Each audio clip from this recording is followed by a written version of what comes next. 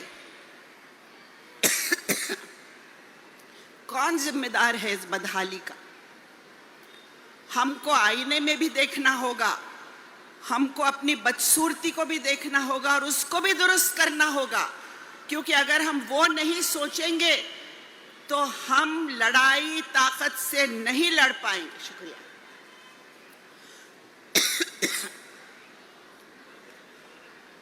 ماں بہنوں کی ذمہ داری ہے قرآن فہمی کریں، سیرت کے راستے پر اپنے اولاد کی تربیت کریں، خاص طور پر بیٹوں کی تربیت کریں۔ بیٹیوں کی تو ہم کرتے ہیں، ہمارے بیٹوں کی تربیت کی ضرورت ہے۔ ان کو محنت کی عادت ہونی چاہیے، ترقی پر جانا چاہیے ہمارے بیٹوں نے۔ لیکن آج ہم ایک الگ تصویر دیکھ رہے ہیں۔ یہ تصویر کو بدلنا بہنوں آپ کا اور ہمارا کام ہے، کیونکہ ہم معاشرے کو تیار کرتے ہیں۔ کہا جاتا ہے کہ ہم 50% ہیں، لیکن باقی کے 50% کو بھی ہم ہی تیار کرتے ہیں۔ بہت بڑی ذمہ داری ہے اور اس لیے ہم نے اس پر محنت کرنی ہوگی، اپنے معاشرے کو طاقتور بنانا ہوگا تاکہ ہم کبھی کوئی ناانصافی کا سامنا نہ کریں۔ خدائے برتر تیری زمین پر زمین کی خاطر یہ جنگ کیوں ہے؟ خدائے برتر تیری زمین پر زمین کی خاطر یہ جنگ کیوں ہے؟ ہر ایک فتح و ظفر کے دامن پر خون انسان کا رنگ کیوں ہے؟ ہم کو یہ رنگ بدلنا ہوگا۔ بہت ہو گئی، غالب صاحب نے کہا تھا بے خودی لے گئی ہے کہاں ہم کو، دیر سے انتظار ہے اپنا۔ ہم کو اپنے آپ کی شناخت کو ڈھونڈنا ہوگا، ہم کو ماؤں بہنوں کو اس معاشرے کو طاقتور بنانا ہوگا، امن کے ساتھ، شانتی کے ساتھ، صبر کے ساتھ کرداروں کو ابھارنا ہوگا، کرداروں کو بلند کرنا ہوگا۔ جاتے جاتے ایک ہی بات کہوں گی، وقف ترمیمی بل کے خلاف جد و جہد میں آپ شامل ہیں، آپ کا سواگت، لیکن ہمارے قوم کے کردار کو بلند کرنے کی محنت ہم کو شروع کرنی ہوگی آج۔ نہ چاقو، نہ خنجر، نہ تیر، نہ تلوار سے، جنگ تو جیتی گئی ہے ہر دور میں کردار سے، صرف کردار سے۔ اور ہمارے معاشرے کا کردار بلند کرنے کی ذمہ داری ہم ماؤں بہنوں کی ہے، ہمیں اس ذمہ داری کو اچھی طرح نبھانا ہوگا۔ شکریہ بہنوں، شکریہ۔ تازہ ترین ویڈیوز کے لیے آپ ہمارے چینل کو سبسکرائب کریں اور دیکھتے رہیں پیغام ٹی وی۔ پیغام ٹی وی، آواز آپ کی،